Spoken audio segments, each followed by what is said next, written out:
into custom cars? Are you into traditional hot rods? What about traditional bobber-style motorbikes? Well, this is the show for you. This is the Custom Culture Weekender. It's been running for about 11 years now, but don't take my word for it. Have a look behind me and have a look at this footage. You can run like a rabbit, fly like a bee. No matter what you do, you'll never get away from me. Because I'm right behind you, baby. Right behind you, baby. Right behind you, baby, and you're never gonna get away.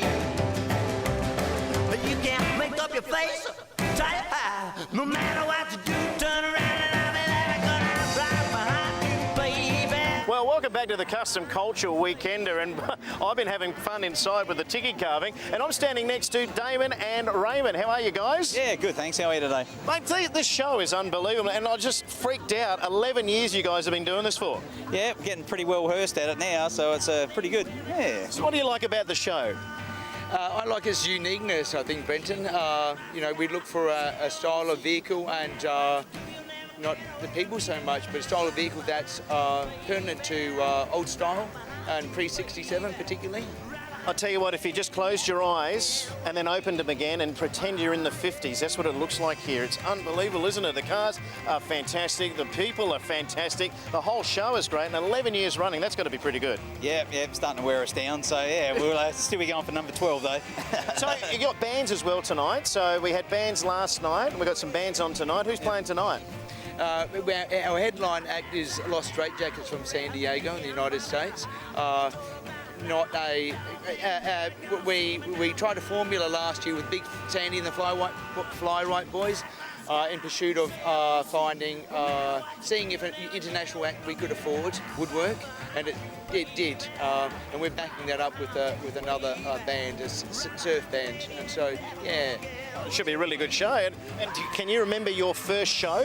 Oh yeah, we had a Baby Doll and the Saucerman playing, and it was backing up on the original Adelaide Hot Rod show. Oh, we got to mention too the Saucerman playing some tracks behind our show as well. So thanks, Saucerman, wherever you are. Yeah, supporting good Adelaide music. Absolutely. Yeah. And can you imagine how many cars were here at that first show? Well, it's really interesting, Brenton, because I always thought, how do we fill this car park?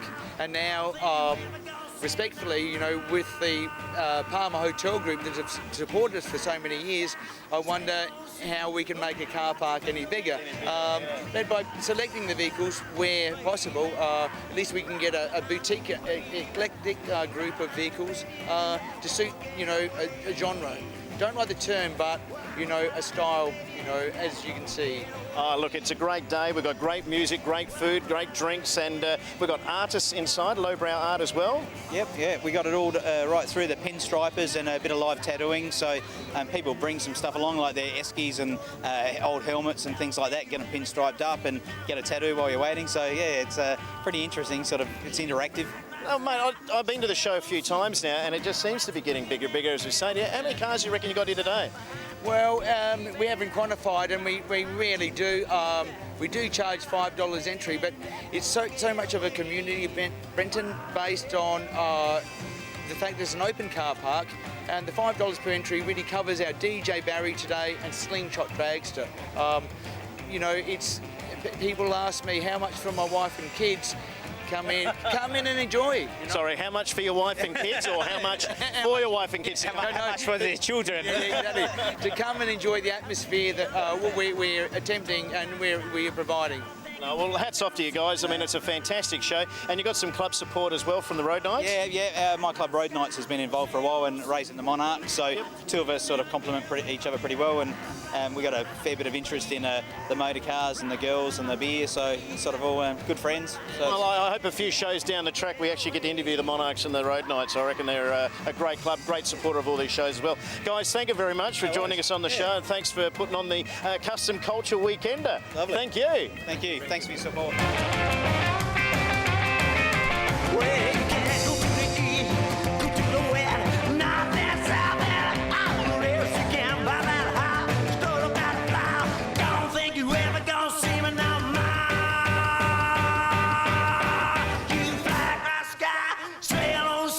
No matter what you do, you'll never get away from me. Right behind you, baby.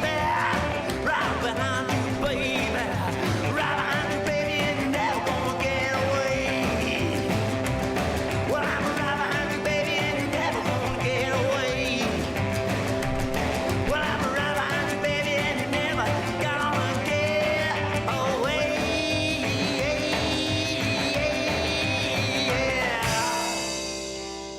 here with Tim and Finn. Yeah, put the names together. We've heard the jokes, Tim, Finn. But you're actually born in New Zealand as well, Finn. That's right. Yep, that is right. But don't hold that against you, absolutely. Now, Tim and Finn, you're a father and son team, and you've got some beautiful, can I say machines? I mean, we're allowed to say that? Yeah, call them what you like, mate. Tell us about the hot rod over here first. This little jalopy, we put that together out of a whole lot of spare bits and pieces that were lying around and stuff we actually had to buy it. But we got it really cheap, you know, $100 chassis and a $600 engine and trans and a 300 different speed and a front axle for $100. No, it was $10 for the axle and the wishbones were $10. Everything came together for absolutely bugger all. And it was just a matter of putting it together. And they reckon you can't build one under 15 grand, and I can bring 10 grand off of that. So tyres and wheels? $1,400 for the tyres, and But Firestone? yeah, Firestone, yeah, from Antique Tyres in Victoria. And what sort of motor? Chevy 305 with a turbo 400. Oh, magnificent. And she goes pretty hard? It goes good, but I'm too scared to stick it into it because it's got old Kiwi axles. That's an ancient diff in there. Now, the car itself, I mean, what have you designed it for? It's just a car. It's just low. We wanted something low and stepped the chassis up the hill, way over out of control, and reversed the leaf springs, set the spring inboard instead of outboard. Old Ford guys would know that the leaf spring should be behind the axle. It's now in front of the axle where the chassis stepped up and stops. With a 4-bar system hooking up to the chassis, allows the diff to hang out the back there and float around at any time it likes. It's got the look, hasn't it? It's a great looking hot rod. Oh, well, that was it. You got to sort of put it on a couple of bits of wood in the shed, drop the chassis on it, and fool around. You know, really precise engineering going on. Well, it's not just 4 wheels, but you're into 2 wheels as well. So we'll have a chat to Finn and we'll get you involved, Finn. Tell us about the motorbikes. Well, the one on the left there is the BSA A65, which belongs to Timo. And that's something he built out of a very rough bike that we had, and he ripped it down and built up and did a really awesome job on it. And the budget of that was very, very limited, and he did an awesome job. And the one on the right is my Triumph, which I bought out of California. That's gorgeous. Oh, thank you, mate. Thank you very much. You build all your bikes, you build all your hot rods. Do you do all the painting as well? Yeah, I'm a painter by trade, but all my cars are red oxide, matte black, primer, whatever colour primer is, I'm into it. Whatever suits you, whatever floats your boat is what That's they say, right, isn't it? that's right, So yeah. Finn, just getting back to the bikes, mate, the paint job on that, is that done by yourself? No, that was done by the original guy that owned in America, and I actually got in contact with him recently, and I wanted to redo the tank again because unfortunately she leaked and buggered it up, but we'll redo it. But it's a great job on that whole paint of that bike, and it's a lovely job, and I'm so glad I've actually had the chance of actually buying the bike, and I've finally got it, so I'm very happy with that. Oh, mate, you look excited too, which is a good thing, isn't it? Now, you've just won a trophy here today as well. What was that about? Yes, yeah, well that's for the, I think it's Our best in show. Jalopy Showdown. Yeah, best in show. Let me get it for you. He's running over to get it. So Finn, he's running off to go get the trophy. But the trophy, of course, was because you actually got the best on display, best hot rod on display. Well, yeah, the car as well as the bike. So just a thing put together. Here So we can yes. show the viewers there. Well done, guys. Take a look at this, boys. Well done. Very, very, very nice. Come over this side a bit, Tim. We'll show the guys there. There you are. I'm the proud standing next to the owner of that trophy. Well done, mate. And what does it say on the front there? I can't read. I have no idea. It says the best in show for KKW 2013. So well done, mate. You're pretty happy with that? Bloody happy, mate. Yes, yeah. I can't find the stone chips on that thing. Oh, that's great. Well, look, I really appreciate you guys stopping, and I know it's getting near the end of the day and stuff, but thanks very much for showing us your cars and bikes, and We'll be back tonight always for a more pleasure. parties. Oh, yeah, the band's on tonight as well. band's Yeah, on I'll be tonight. hanging around for that. Yeah, Well, thanks yeah. again, guys, and thanks for joining us on My Garage Rules. Thanks for having us. Yes. Thank you. Yes.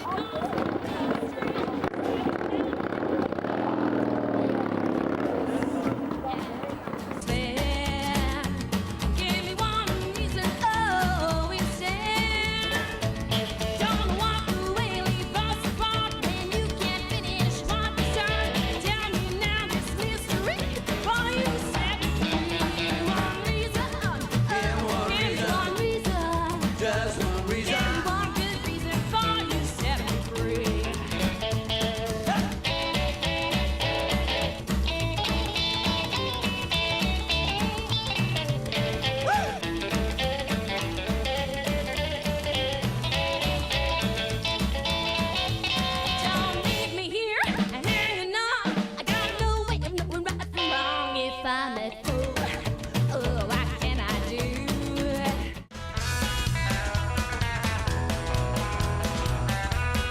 you've ever wondered why we've got a tiki on our logo, well, I'm about to explain why. One, I love tikis, but two, is this man sitting right next to me. How are you, Marcus? Oh, very, very good. Thank you, Mark. Mate, Marcus, you would have to be the ultimate artist in tiki in Australia. Let's say, because there's not many people doing this sort of art, are there?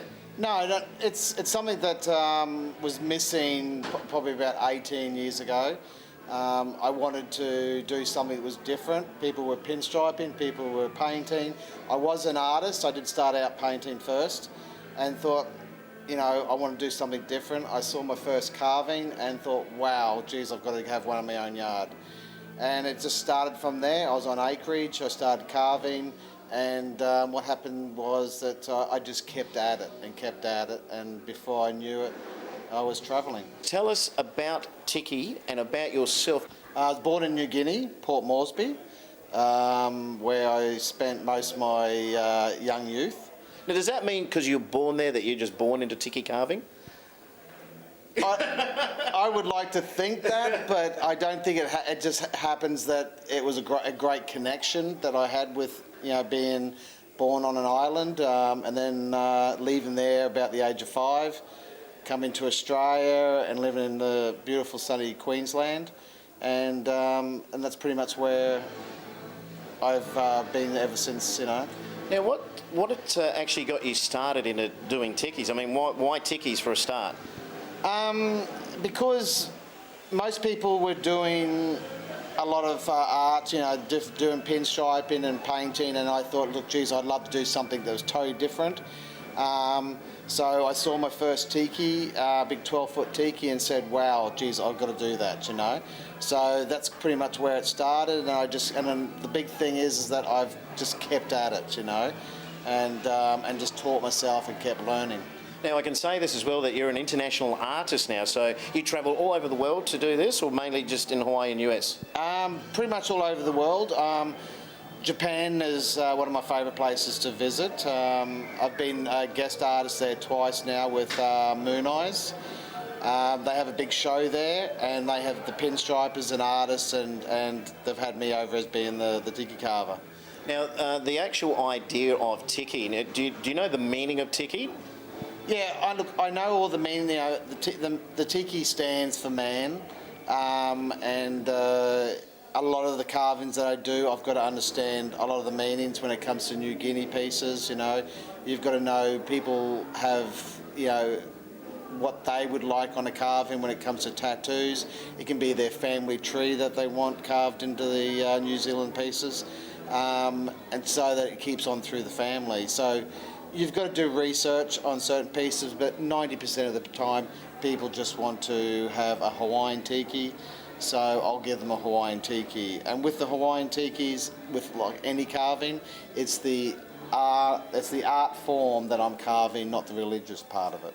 Well, that makes a lot of sense to me. And we're doing a tiki carving course here at the Kustom Kulture weekend at the Highway Inn, which is on all week this weekend. And you know, thanks to Raymond and all that for putting it on. It's a great show. And I'm just out there now doing that with you. It's not as easy as everybody seems to think. You don't just pick up chisels and away you go. There's a lot of thought that goes into it. And you were saying before that you have to think three-dimensionally when you're actually carving a tiki.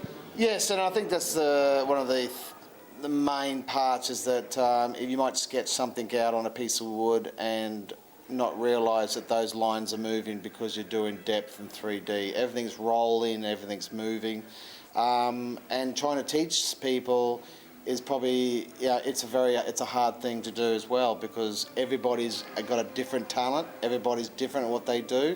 So I give them a rough idea of what they want carved, and I let them run with it, and they slightly change.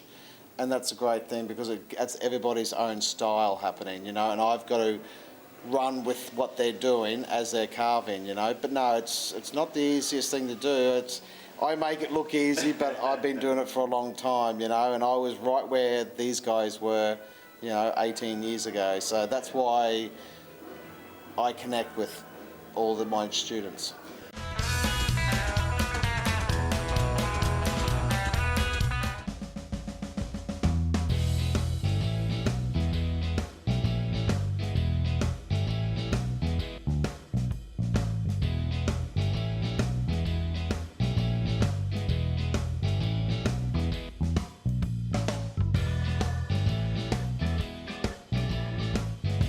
This is my labour of love.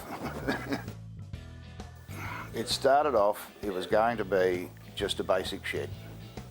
And then we thought the concept of a basic shed, anybody can have a basic shed, so we wanted to expand on that and make it a bit like a house inside. So that's what we did. So it's all, we did it, everything inside the building is like you would have in your house at home, except it's just filled with car memorabilia.